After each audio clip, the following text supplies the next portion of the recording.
Hey everybody, Oliver Joyce here. Welcome to 2019.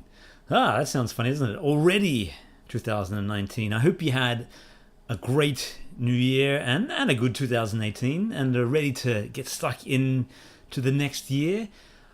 I don't know if I'm ready. I guess I am. I've got a lot of stuff going on this year, which I'll unveil in the coming months. But today I just wanted to talk to you a little bit about game ideas, more specifically 10 game ideas that I've come up with over the last few years that I may or may not build, but they're just kicking around in my head. There's a funny thing with ideas because many game developer designers are very precious with their game ideas and they hold on to them tightly and will never tell anyone, and out of fear of someone stealing their idea. And that is always a possibility and has happened countless times.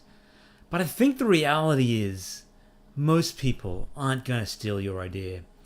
Everyone has their own ideas kicking around. If you're a writer or an artist or a game developer or whatever, you've probably got a million of your own ideas and are unlikely to want to pinch someone else's. So I think we should be a little bit more forthcoming in sharing ideas we have and getting feedback and seeing if it's something that the public might be interested in. And that's why I thought today I'd present you, the audience, with 10 possible game ideas, and you let me know what you think of them in the comments. I do have one or two that I'm very keen to build, others which I probably will never build, but be keen to see what you think. As always, these are just ideas. They're my ideas. I mean, if you want to take them, you will take them. I can't stop you. I'm sure our own interpretations of the game ideas will be very different. So if I said I'm making a car game and you said I'm making a car game, the two results will be completely different. So look, I'm not that precious about them. But the ones that I do make, I hope that you like, and it'll be kind of fun to look back at this video one day and say, oh, that's where that idea was first heard. And without further ado, let's jump into number 10. Number 10. Number 10, and the first idea on my games list, is tentatively titled Stoneward Bound.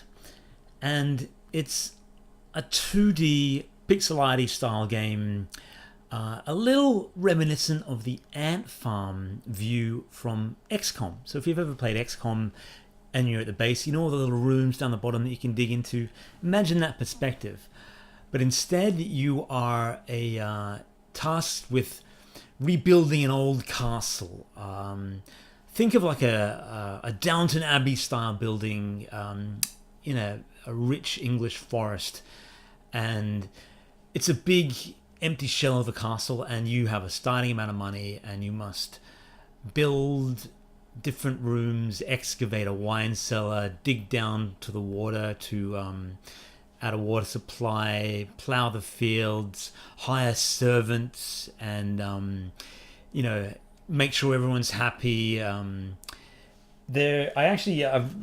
all these things I've written a bunch of notes, so I'm going to read a few of the notes for you, which may or may not be thrilling viewing, but my original synopsis was build a castle, attract and protect citizens from attacking hordes. That was a bit of an expansion. I wasn't originally planning to have people attack the castle, but maybe that might be fun, maybe not. Tile-based anthill game. Citizens move around the keep and can be controlled, and you can give them general orders like scrub the floor or fetch food for dinner and that kind of thing. Each citizen, when they arrive at the castle, they basically will take a job, and they will be assigned to the upstairs or the downstairs. You might be working in the kitchen as a scullery maid, or upstairs as a servant, that kind of thing. The castle produces resources and food, and it's just kind of one of those sim style games, almost kind of a relaxing, like a dollhouse, if you know what I mean. I did a little sketch, and I don't know how well this is going to appear on the screen, but that is the example of a detailed castle with the wine cellar down the bottom. It's hard to focus on it, unfortunately. But that was our castle. Bunch of different buildings there, as you can sort of see. Actually, you know what I'm going to do? We know a whiskey barrel. Goodbye, whiskey barrel. Yeah, there is a bunch of troop types, building types, dairy farms, orchards, kitchens, water closets, bedrooms. And what they do, like a dining hall, serve food for the citizens. Eating here replenishes hunger and happiness. A wheat field produces wheat and brew for the kitchen. Kitchen produces cooks food for the citizens. Blacksmith makes armor and weapons. A chapel boosts morale. Blesses the dead to remove ghosts from the castle. You have a lords and ladies room. And they'll host parties and bring fame and acclaim to your castle. There's a tanner, a piggery which raises pigs, used for food, made hide for armor. That kind of thing. I didn't get that much further than that. I actually came up with that idea about 3 or 4 years ago, and not something I've ever thought about building too seriously, but I think it would be quite a relaxing game, and just to see what kind of castles and structures people build. So that's Stonewood Bound. Number 9. Number 9 on this list is a game called The Greatest Robot in the Galaxy, largely inspired by the Astro Boy episode of the same name. I'm a huge fan of Astro Boy, as you can probably see from this figure, whose name was Pluto or Bruton in the English version of the series, and next to him is little Astro, and they basically sit above my computer monitor in my very grown-up and mature office here at home. That bed there, that's not my bed. That's just I'm in the spare bedroom, basically, where I set up Whiskey Barrel Studios.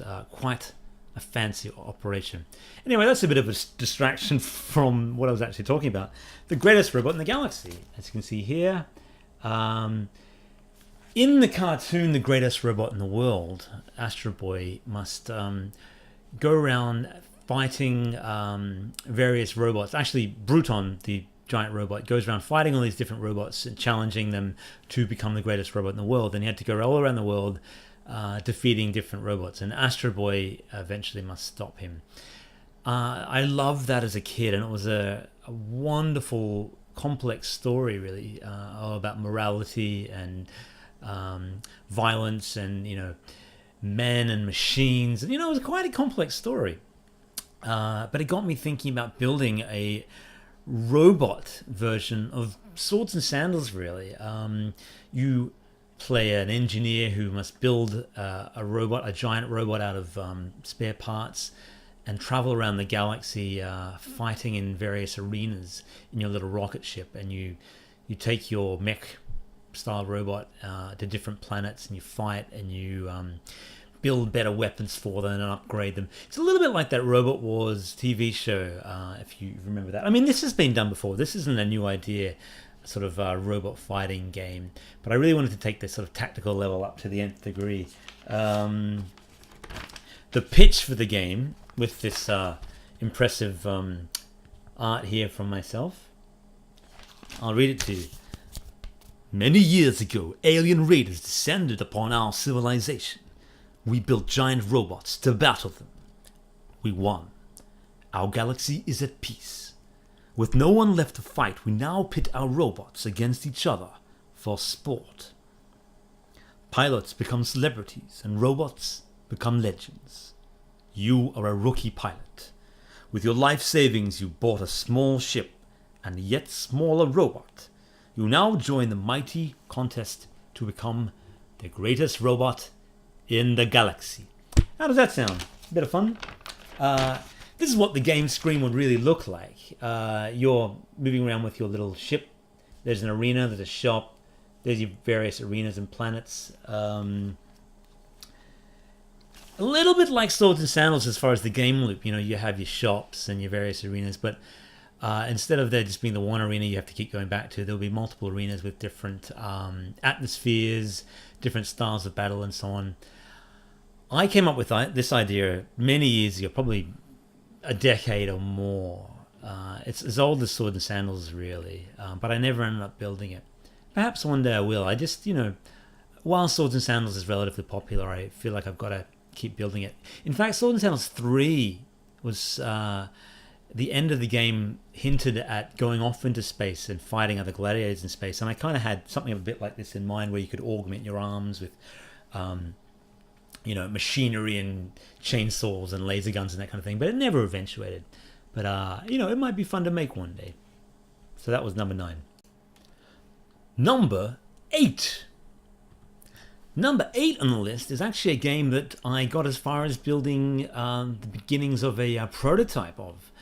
It's a game that I'll actually be able to show you a little video of in a minute, but a little information behind this game.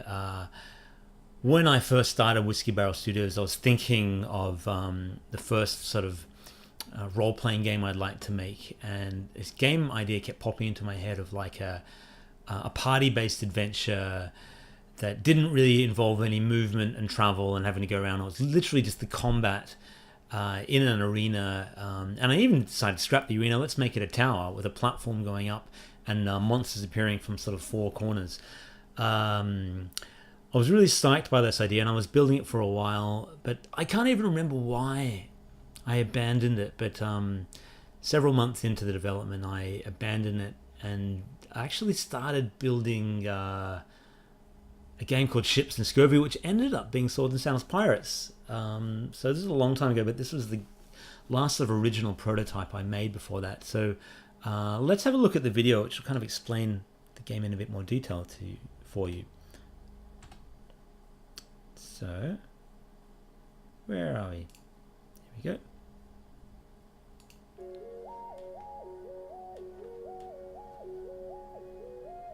Early prototype footage, blah, blah, blah. Let's hide me for a second. Yeah, I ended up moving over to Unity and then moving back to... Anyway. So there's actually some artwork done by my good mate Tony Lowe for this.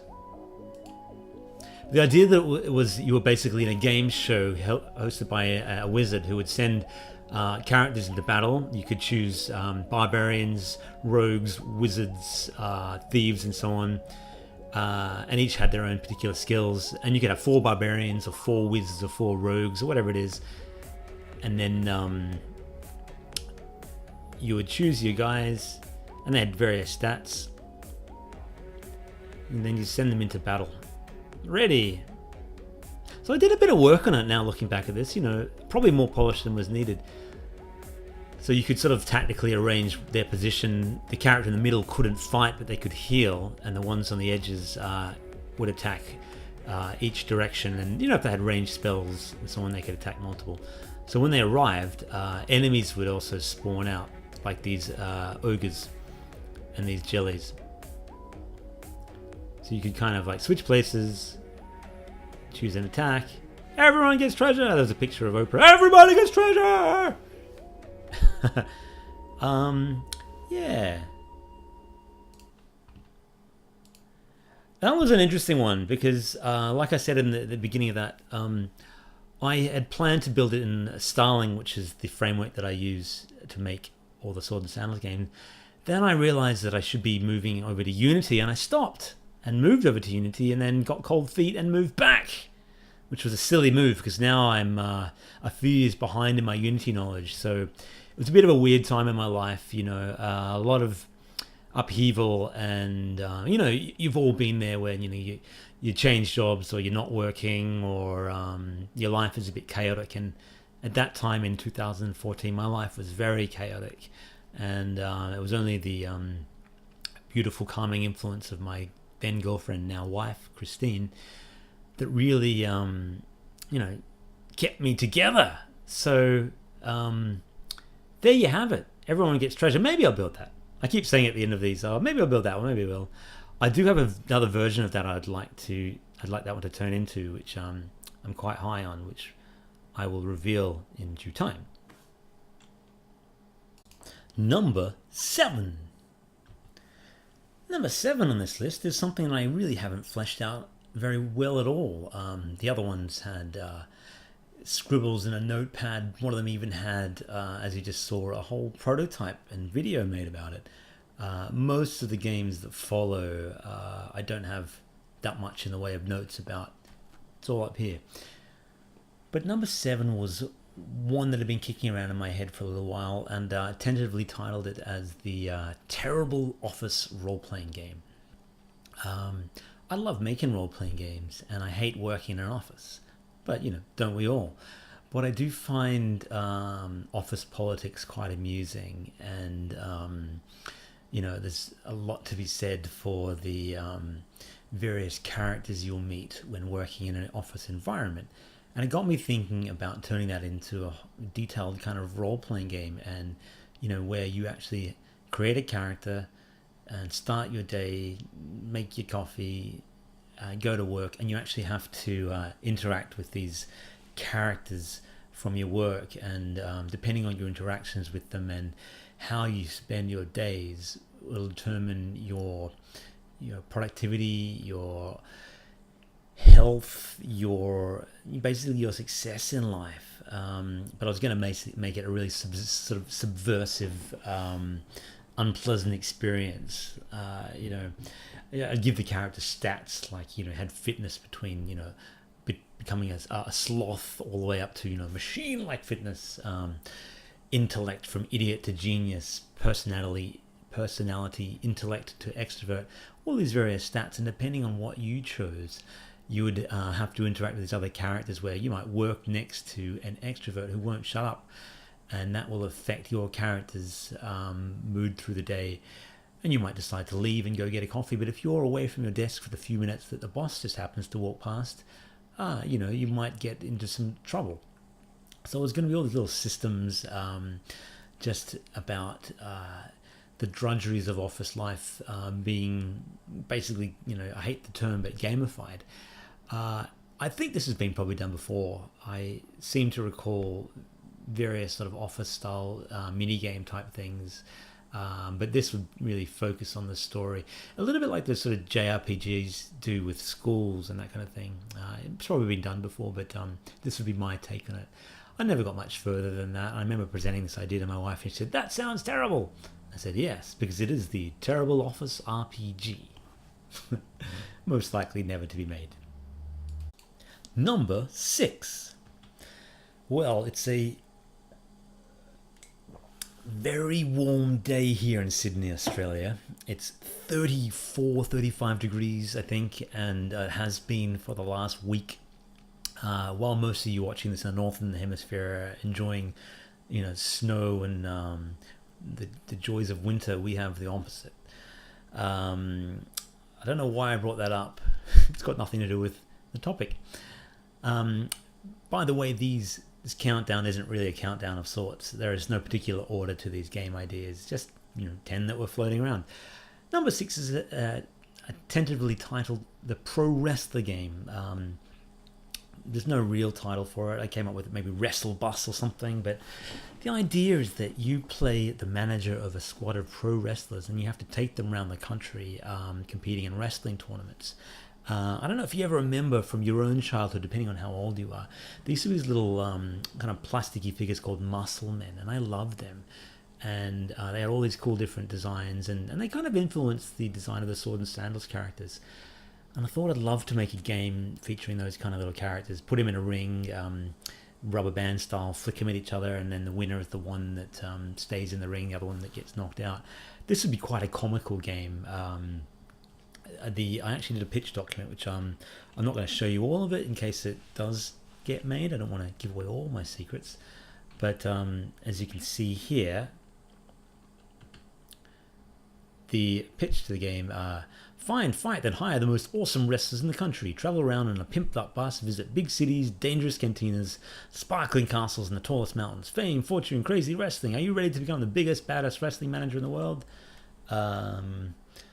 Yeah, so the idea is that you start out with nothing but an old bus, an empty gym, and a dream. How cheesy is that? You form your stable of comical wrestlers, hit the road, pick a wrestling tour, travel around the country, and when you defeat them, you sign them to your team. That's the cool part about it, is when you defeat these other wrestlers, they join your stable, a bit like Pokemon, and you become more and more famous, a bit like, you know, a boxing promoter or something. The wrestlers become kind of celebrities, and they take on endorsements, and they get into trouble themselves.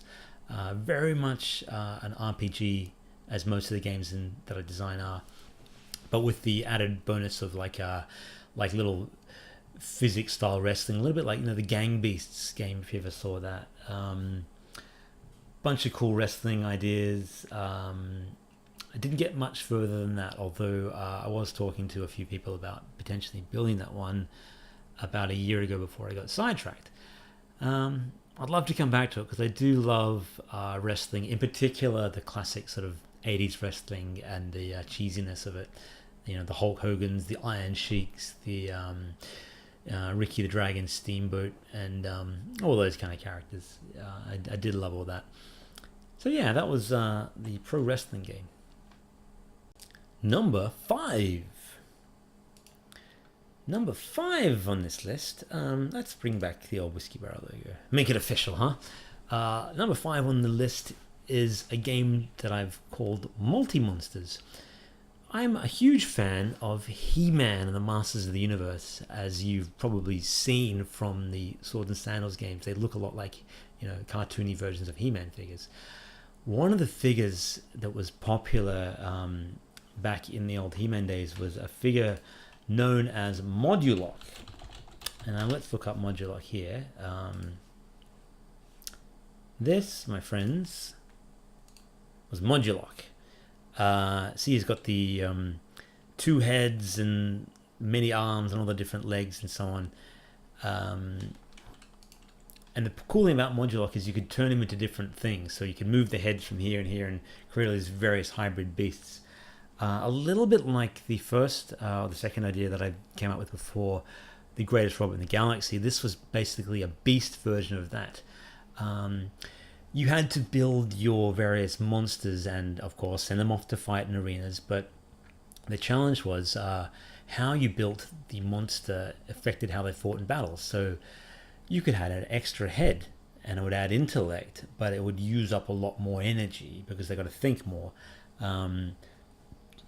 All the various body parts add weight, meaning that you have to have, you know, bigger capacity lungs to keep the monster fit. More legs equals more movement, but more energy spent, and it just to be kind of a cool a game basically for biologists, really, and people who are fascinated by sort of biology. Do you remember the Spore creator for that game, Spore, that was released where you could make your own monsters? I thought that was really cool, and I would love to have turned that into this sort of Pokemon style battle game. I didn't really get much further than that. As you can see here, there's a little notepad I did. This is a cool program called Wonderlist, which I use to write my notes, and I wrote about 10 bits of information in there one day, and I never came back to it. I think it's great to have these little list programs. Wonderlist in particular is a good one because you can be on the go and on the train or the bus, and you go, oh, I got an idea, and you just type it away on your little phone. And then when you get home, you have the same program, the desktop version of it, and it just syncs up, you know, Mac and PC, whatever. There's other programs that do that, but I like the simplicity of Wonderlist. I'm probably more excited about Wonderlist than I am about the Multi-Monsters. I doubt that'll ever get made. It's probably too complicated, but, you know, it's an idea. Number 4. Number 4 on the list is a game called King of the Steppe.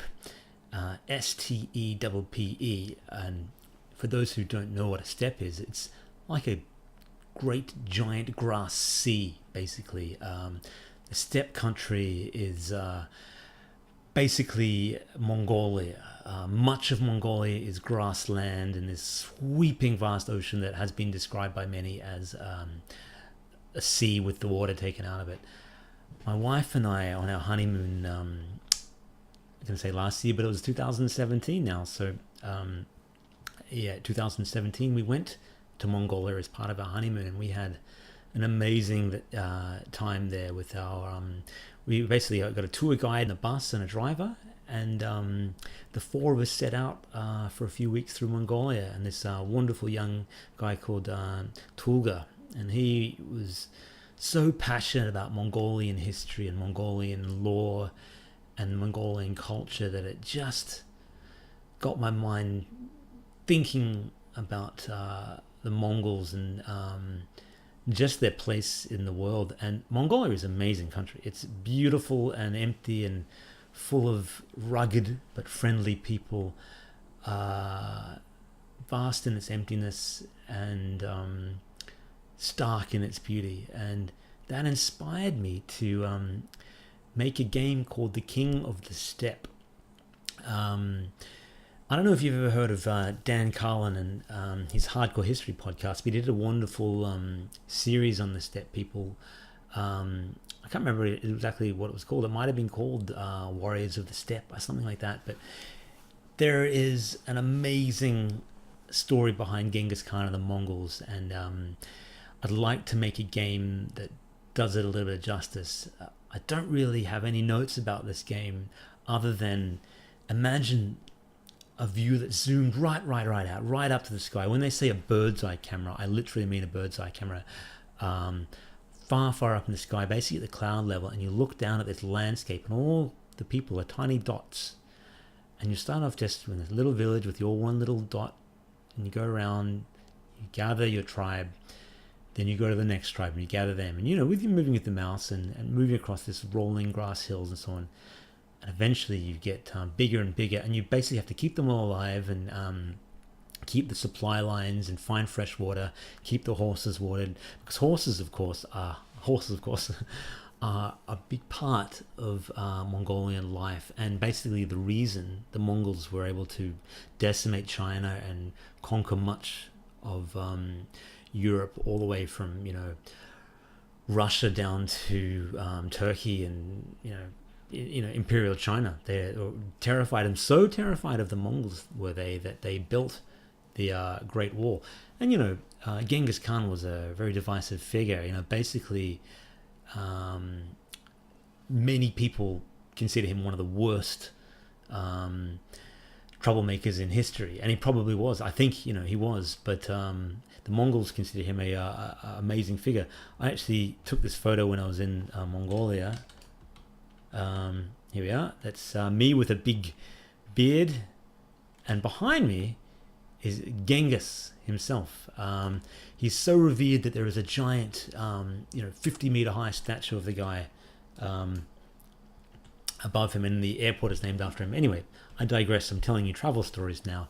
I don't have any more about this game other than it would be a sweeping epic, and I would need to do a ton more research to make it.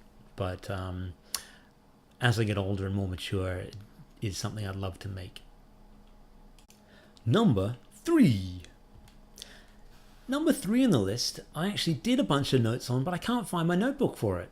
I've got sort of 3 or 4 various notebooks that I write game ideas as they come up in, and there is one that I was writing in our honeymoon, the one I was just mentioning. We went to Mongolia and China and ended up in Malaysia, and while we were there, this idea came to me of a role-playing game. It doesn't have a name. There's no role-playing, there's no name for it yet, other than I call it something like the 9-card role-playing game.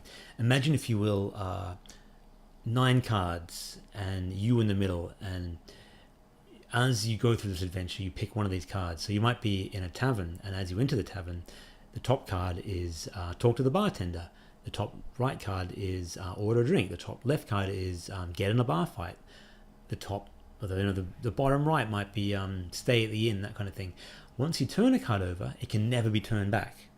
So once you've ordered a drink, you're done. Once you've stayed at the inn once, you're also done. And that would encourage the player to think about their choices and move forward. So you go through this town, going to the armor, and you can only ever buy a piece of armor once. You can sell a piece of armor once. You can buy a weapon once. You can only visit the store once. Once you visit it, the card's been turned over. And you go through the various levels of the game, moving always west, east, north, west. I didn't quite figure out what to do if you reach a dead end. But the idea was there was this great storm chasing you, like a giant tornado or something, that was tearing up the cards around you. and you moved at a certain speed and it moved at a certain speed, and if it caught up with you, the game was over. Or if you died along the way from a hunger or disease or bitten by a snake or whatever it is. I think there's something in there. I really like the game mechanic, and I don't know if it's been done, so it's something that, as I've said so many times in this video, I'd like to build someday. Number 2. Number 2 on the list is a game that I built I wrote quite a big design document for, and I'm going to skim through that and read a few bits. It's called Awesome Little Armies, and that's just the elevator pitch. Often the names that you choose at the beginning will be very different from the names the games end up being.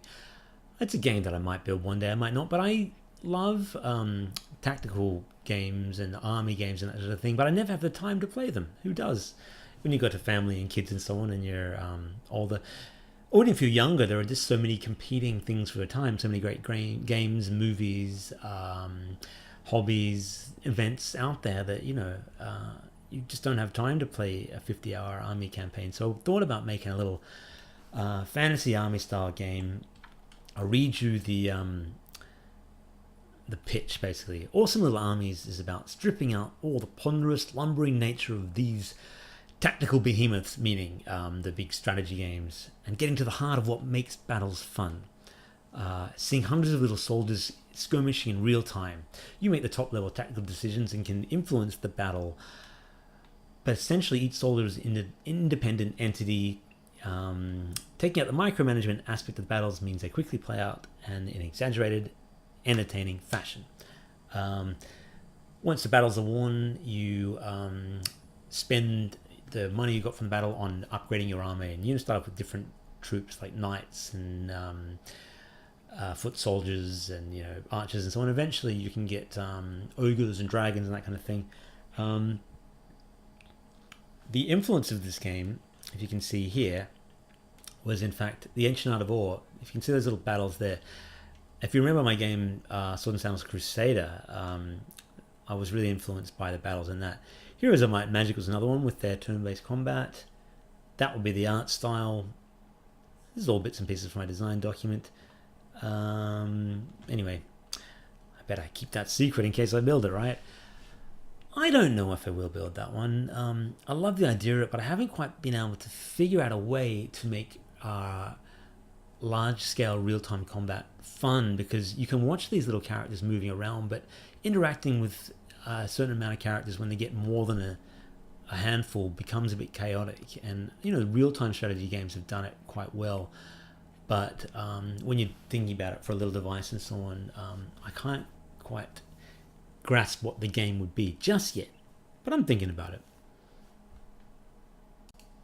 Number 1 on the list, and it's not the best game idea, it's just the last one on my list. It's a game that I came up with some time ago, but I've been thinking about more recently, and I mentioned this on Twitter. If you follow me, it's Oliver_Joyce at Twitter, if you're interested. But if you didn't see the tweet, how best to explain it would be Undead Lemmings. Do you remember Lemmings? It was a game from the 80s by DMA Design, and I think Psygnosis published it, I think.